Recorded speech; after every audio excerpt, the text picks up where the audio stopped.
27. Louvado seja Deus. Amém. Glória ao nome de Jesus Cristo. A palavra diz o seguinte: logo a seguir, o soldado do governador, levando Jesus para o pretório, reuniram em torno dele toda a corte. Despojando-o das vestes, cobriram-no com um manto escarlate. Tecendo uma coroa de espinho, puseram-lhe na cabeça e na mão direita um caniço, e ajoelhando-se diante dele, o escarneciam, dizendo: Salve, Rei dos Judeus! E cuspindo nele, tomaram o caniço e davam-lhe com ele na cabeça. Depois de o terem escarnecido, despiram-lhe o manto e o vestiram com as suas próprias vestes. Em seguida, o levaram para ser crucificado.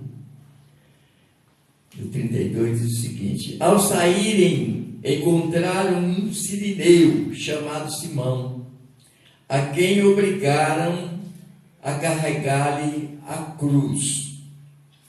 E chegando a um lugar chamado Gólgota, que significa lugar da caveira, deram-lhe a beber vinho com fel, mas ele, provando-o, não quis beber. Depois de o crucificarem, repartiram entre si as suas vestes, tirando a sorte. E assentados ali, o guardavam. Por cima da sua cabeça, puseram escrita a sua acusação: Este é Jesus, o Rei dos Judeus. E foram crucificados com ele 2 ladrões, um à sua direita e o outro à sua esquerda. Os que iam passando blasfemavam dele, maneando a cabeça e dizendo: Ó, tu que destrói o santuário e em 3 dias o reedificas, salva-te a ti mesmo, se és filho de Deus, e desce da cruz. De igual modo, os principais sacerdotes, com os escribas e anciões, escarnecendo, diziam: salvou os outros e a si mesmo não pode salvar-se. O Rei de Israel, desça da cruz e cremos nele. Confiou em Deus, pois venha livrá-lo agora, se de fato lhe quer bem. Porque disse: sou filho de Deus. E os mesmos impróprios lhe diziam também os ladrões que haviam sido crucificados com ele.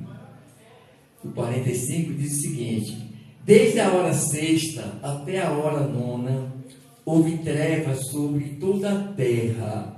Por volta da hora 9ª, clamou Jesus em alta voz, dizendo: Eli, Eli, lama sabachthani, o que quer dizer: Deus meu, por que me desamparaste?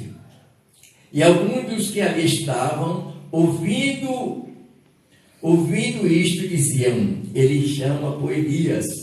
E logo um deles correu a buscar uma esponja, e tendo-o embebido de vinagre, o colocou na ponta de um caniço, deu-lhe a beber. Os outros, porém, diziam: deixa, vejamos se Elias vem salvá-lo. E Jesus, clamando outra vez com grande voz, entregou o Espírito. Louvado seja Deus, só até aqui. Louvado seja o Senhor.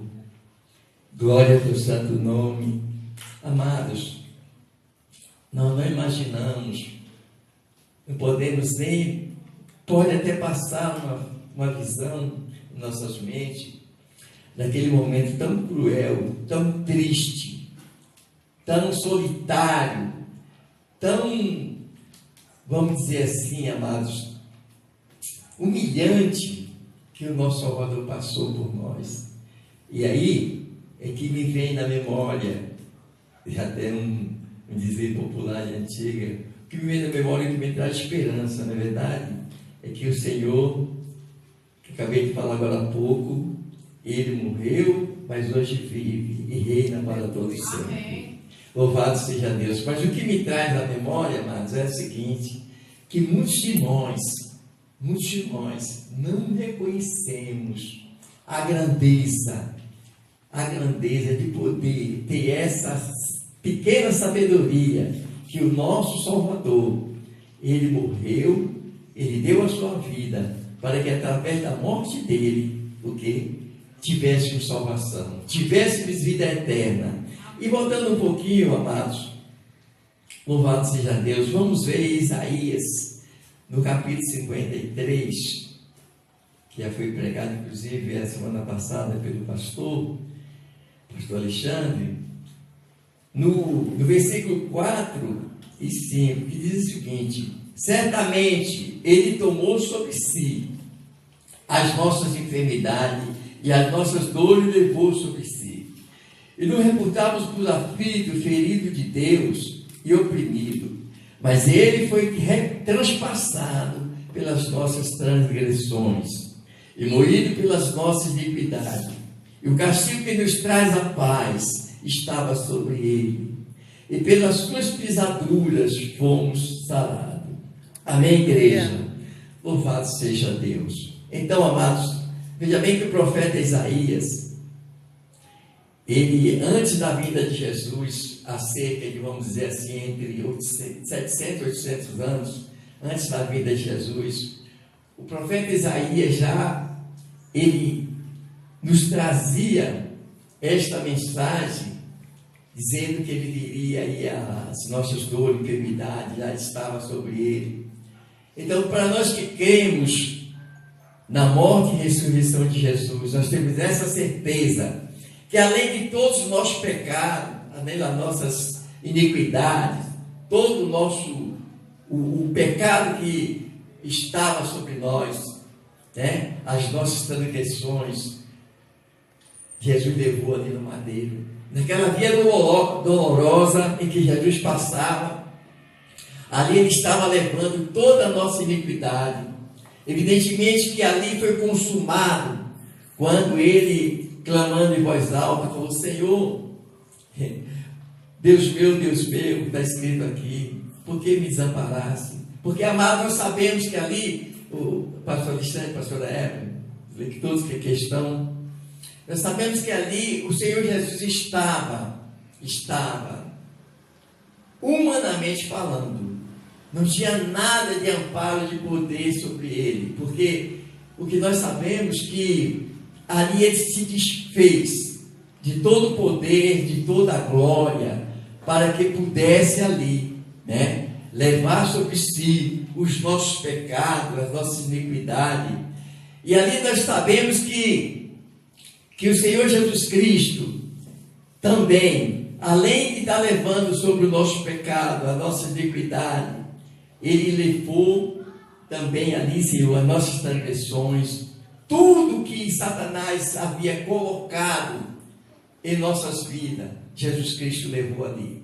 Nós sabemos disso. É claro que nós temos que colocar a nossa fé em ação sobre tudo isso que está escrito, sobre aquilo que aconteceu ali na via dolorosa, naquela cruz, ali na Gólgota.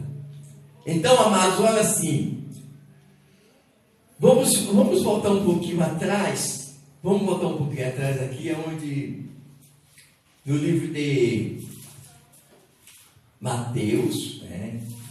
Louvado seja Deus, no livro de Mateus, e também no livro de Lucas. O Senhor, Ele nos fala, vamos, esse aqui, louvado seja Deus.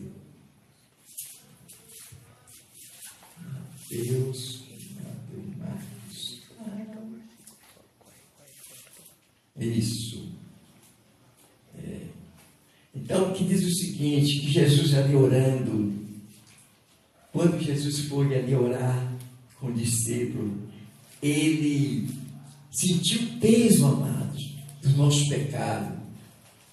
Ele sentiu a agonia de poder levar sobre si toda essa carga maligna que era para nós. Entende o seguinte, quando Jesus, vamos dizer assim, ele, humanamente falando, ele estava ali, ele sentiu aquele peso que ia estar sobre ele. E o que ele falou? Eu falei, Pai, se possível for, passa de mim esse cálice. Passa de mim esse cálice. Para que eu não tenha que beber, na verdade. Mas aí o Senhor, como já tinha feito, eu creio, todo esse acerto, antes mesmo, pastor, creio, antes mesmo de existir a humanidade, já tinha sido feito todo esse projeto. Eu creio assim, não foi algo assim feito de última hora.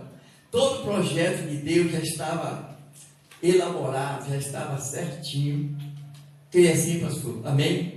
Então, amados, imagine você que após o nosso mestre falar tudo isso, não é verdade? Ele falou o seguinte, mas que não seja feita a minha vontade, que seja feita a tua, louvado seja Deus, né? E a vontade do Senhor, amados, é que fosse feito conforme fez. A vontade de Deus é que nós tivéssemos acesso à salvação através de Jesus.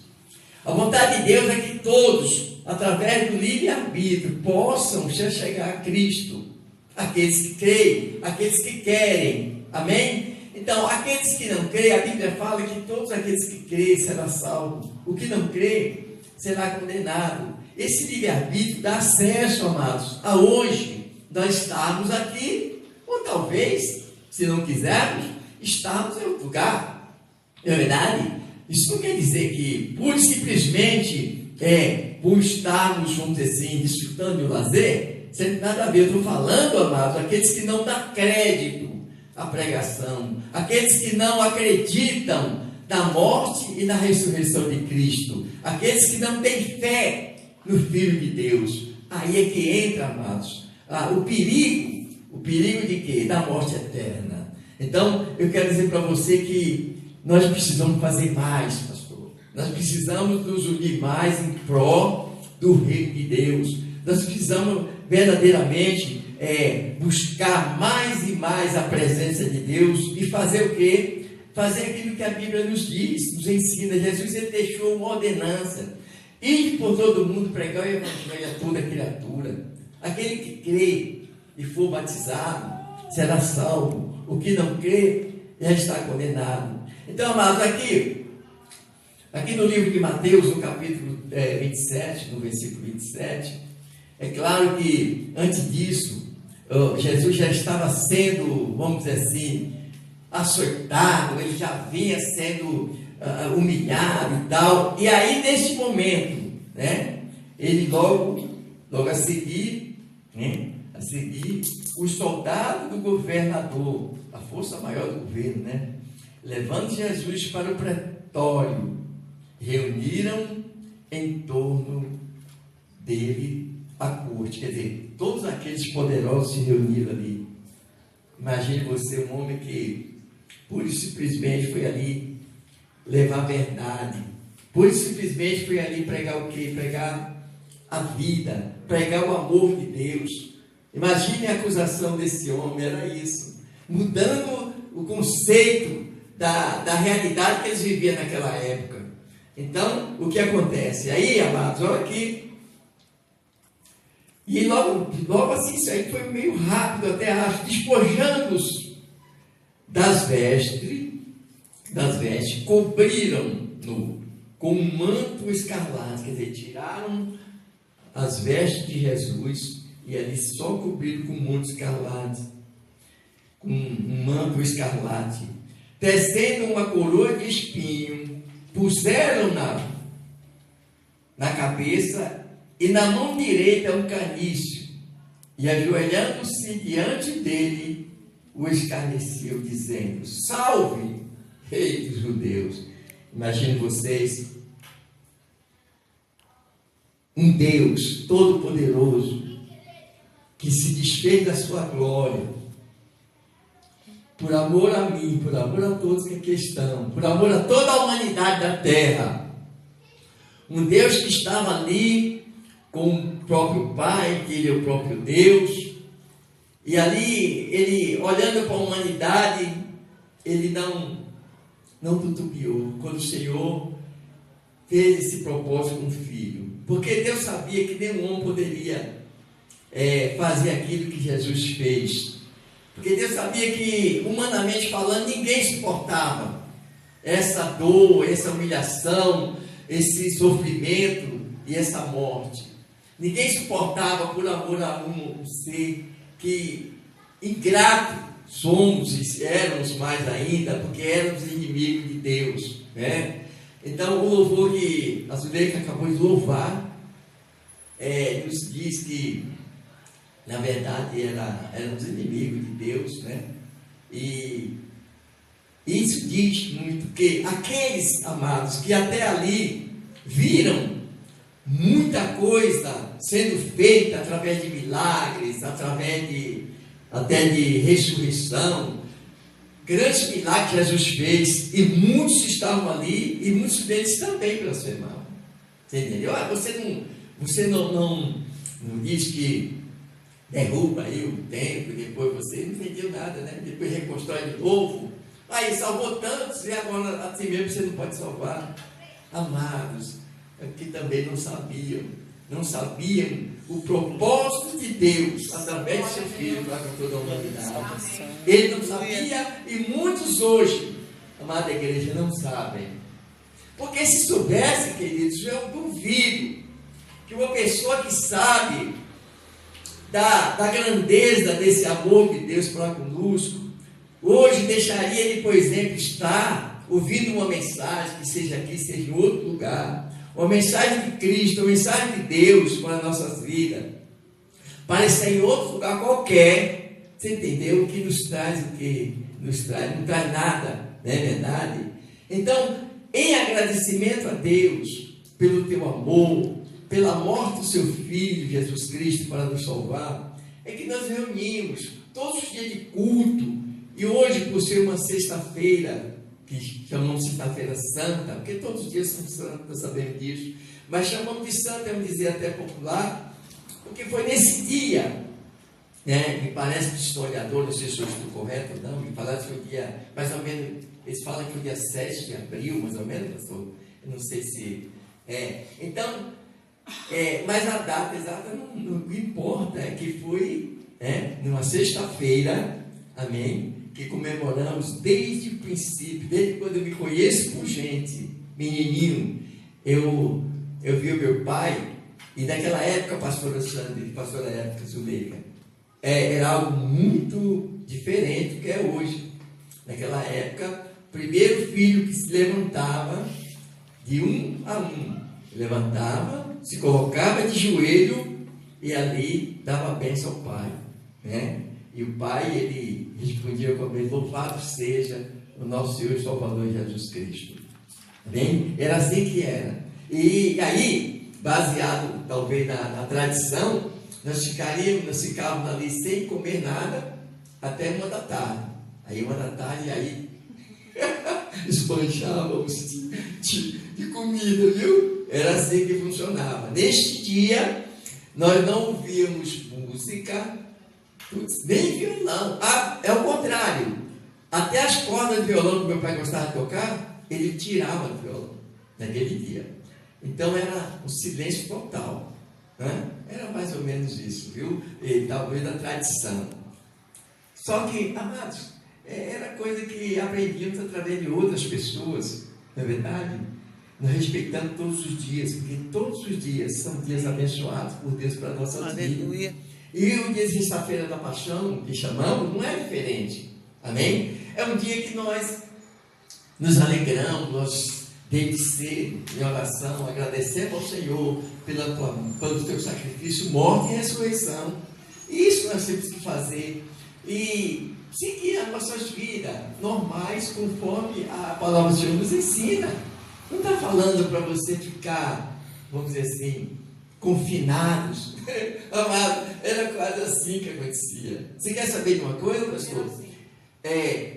Pentear o cabelo era pecado nesse dia, não podia. Era assim que meu pai ensinava. Tomar banho naquele dia? Não, de jeito nenhum. E era assim, viu? Lá na fazenda, tinha que fazer um dia antes, né? 1 minuto antes da meia-noite do dia anterior, dia de quinta-feira, nós podíamos fazer, mas quando entrava meia-noite do dia de sexta-feira, não podia mais fazer nada disso. Bem? Então, o que nós fazíamos? As crianças mais espertas, né? Enchiam o buchinho antes da meia-noite, pastor.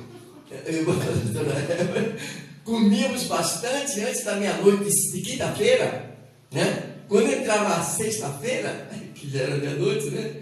Aí ia direto, né? Porque acordava de manhã em jejum, e aí nós prosseguíamos nesse dia, né? E até passava que era algo assim especial. Uma coisa é certa, e volto a dizer o seguinte: existem algumas coisas que acontecem, sendo tradição ou não, que é bom para nós, pastor. É bom para nossas vidas, porque esse respeito, ele era bom, muito bom, porque as pessoas não bebiam bebida alcoólica nesse dia, as pessoas não procuravam não discutir assuntos, nada disso. Então você ficava um pouco, vamos dizer assim, confinado nessas coisas. Era um encontro com Deus. Era um encontro com Deus nesse dia só, viu, pastor? Você lembrou bem? Um encontro com Deus nesse dia. Mas não se lia a palavra de Deus, mesmo porque não tinha Bíblia. Nada. Era algo assim que você ficava baseado naquilo que os homens, até os católicos, né, falavam, entendeu? Passavam, e esse ensinamento nós aprendíamos em casa. Então, louvado seja Deus. Então, fala-se da morte do Senhor Jesus Cristo. E aqui no 30 diz assim: e cuspindo nele, tomaram o caniço e davam-lhe com ele na cabeça. Imagine você, imagine, amado, imagine que tipo de humilhação, entendeu? Ele deram o caniço, colocaram o caniço na mão, colocaram a coroa de espinho, colocaram o caniço na mão, e depois eles pegaram o caniço que estava na mão de Jesus, ficava batendo na cabeça de Jesus. Olha que tipo de humilhação, amados. Olha que coisa. Você está entendendo? Mas uma das maiores humilhações aconteceu no início, que eles tiraram a roupa do mestre. Você entendeu? Naquela época, amados, era uma humilhação muito grande. Cuspiam no rosto. Imagine você que naquela época o ósculo santo, beijo na face, era normal. Mas imagine você que o desprezo era tão grande. Você está entendendo? O descaso era tão grande que eles cuspiam, né, no rosto de Jesus. Imagine que a palavra diz que nós fazíamos caso algum por ele. Você está entendendo, querido? Então, aqui no 31 diz: depois de ter escarnecido, despiram-no o manto e vestiram com as suas próprias vestes. Em seguida, o levaram para ser crucificado. Olha só que coisa. Pegaram a roupa de Jesus e se vestiram, dizendo assim: agora sou eu. Mais ou menos isso que eu estou falando, isso aí é coisa minha. Vestiram a roupa dele. Roupa linda, né? Roupa, né, diferenciada. Então, o que eles fizeram? Vestiram a roupa do mestre, né? A Bíblia fala que ele, depois de ter ele escarnecido, já tinha, né, batido com o caniço na cabeça dele, feito um monte de coisa, despiram o manto e o vestiram com as suas próprias vestes. Em seguida, o levaram para ser crucificado. Que coisa! Sim. Ao sair, encontraram um sirineu. Aí vinha esse rapaz, né? Esse rapaz que a palavra fala que ele estava aqui no campo, devia estar vindo trabalho, né? E o sirineu, o Simão, né? Dessa cidade, esse sirineu chamado Simão, a quem obrigaram a carregar-lhe a cruz. Ele não queria, amados. Você está entendendo? Ele não tinha nada a ver naquele momento com a história. Ele tinha sim, porque era pecador também. Mas com aquele que estava acontecendo, não tinha nada a ver. E ali chegando a um lugar chamado Gólgota, que significa lugar da caveira. Deram-lhe a beber vinho com fel, mas ele, provando, não a quis beber. Depois de crucificarem, repartiram entre si as suas vestes, e tirando a sorte, e assentados ali, o guardavam.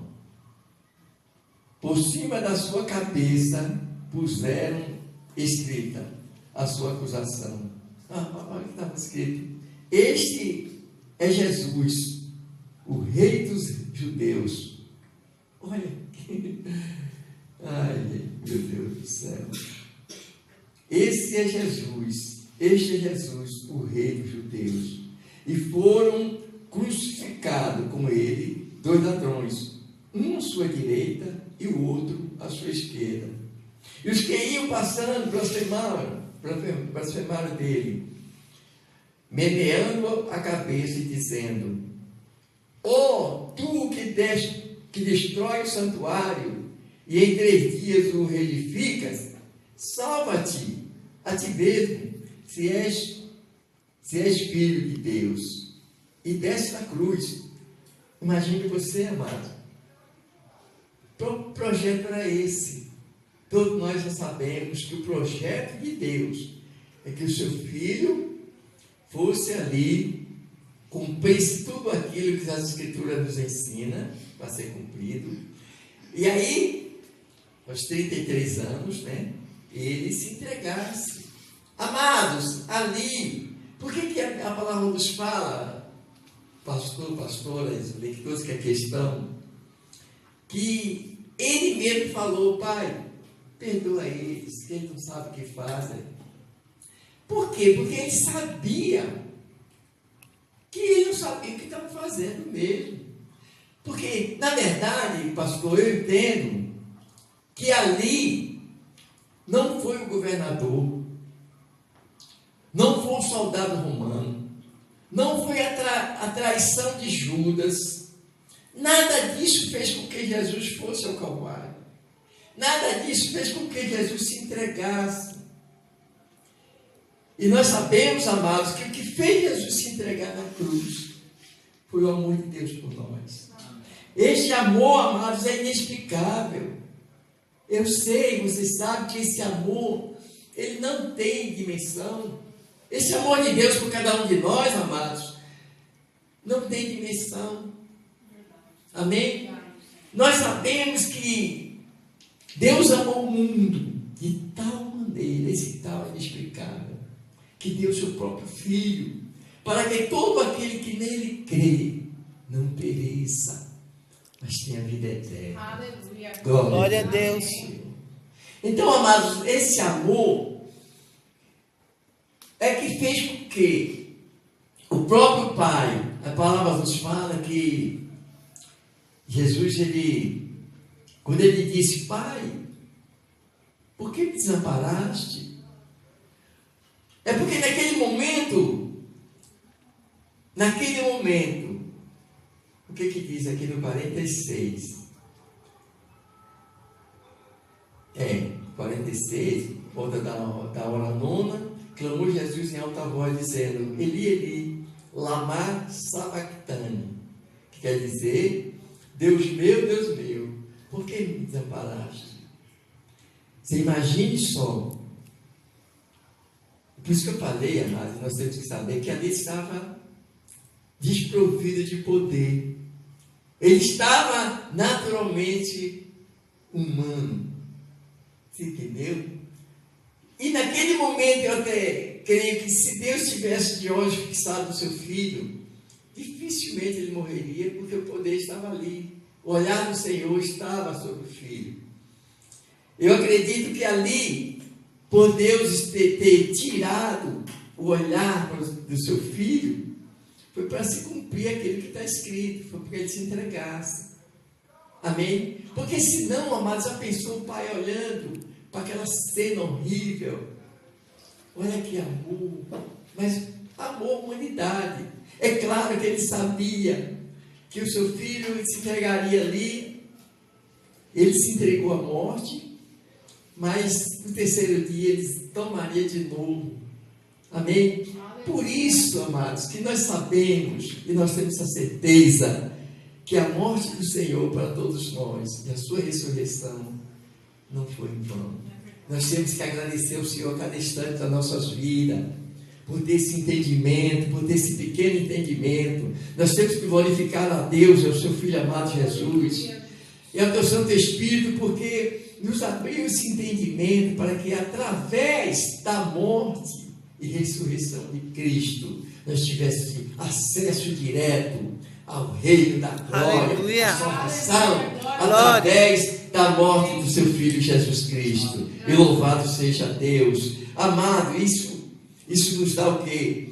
Nos dá um gás maior para que possamos prosseguir em fazer a obra de Deus. Nos dá um gás maior para que possamos verdadeiramente pregar o Evangelho a toda criatura por ordenança de Jesus. Ir por todo mundo, pregar o Evangelho a toda criatura. Aquele que crê, ele será salvo. Quem não crê, ele já está condenado. Então, o único meio de nós já chegarmos a Deus é através do que? De crer na sua palavra, crer na mensagem do Senhor, acreditar, colocar fé em ação e ter a certeza que Jesus morreu para nos salvar. Aleluia. Amém? Louvado seja Deus. E eu quero, desde já, agradecer a Deus por essa oportunidade.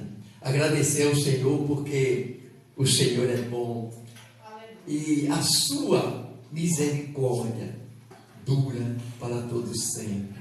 Amém? Amado Deus eterno Pai, muito obrigado por este momento, meu Pai, por essas oportunidades que o Senhor tem me concedido. O Senhor sabe, meu Pai amado, da minha limitação. O Senhor sabe, meu Pai amado, que eu preciso e sou dependentemente de Ti. Meu Pai querido, mas eu venho neste momento, Pai, só te agradecer. Muito obrigado, meu Papai querido, muito obrigado, Jesus. Obrigado, Espírito Santo. Pai, eu agradeço ao Senhor, eu agradeço ao Teu Filho amado Jesus. E agradeço, meu Pai amado, ao pastor Alexandre, Teu Filho, por ter, meu Pai amado, através de Ti, abrido esse ministério, este lugar. Pai querido, por ter, meu Pai amado, também me dado essa oportunidade. Eu peço ao Senhor, meu Pai, que dê sabedoria e entendimento a ele e a sua esposa, a pastora Églia. Papai querido, que o Senhor, meu Pai amado, como ter cuidado, cuide do seu filho, cuide da sua família, meu Pai. E que ele possa, meu Pai amado, através, Senhor querido, das suas iniciativas, te glorificar e te exaltar, meu Pai. Pai, que os projetos que estão no coração dele, Senhor, venha a ser concluído, Senhor, pelo Senhor. Pai, faça com que, meu Pai, este bairro, Senhor, esta cidade chamada Tiradentes, Senhor, o Brasil, reconheça ele é um homem jovem, meu Pai. Que o Senhor venha, meu Pai amado, fazer com que, Senhor querido, para a tua glória, ele, Senhor querido, cresça, meu Pai amado, cresça, mas sempre, meu Pai amado, te glorificando e te exaltando na beleza da tua santidade. Em nome de Jesus eu te louvo e te agradeço. Amém, amém. Graças a Deus. Amém. Glória a Deus. Aleluia.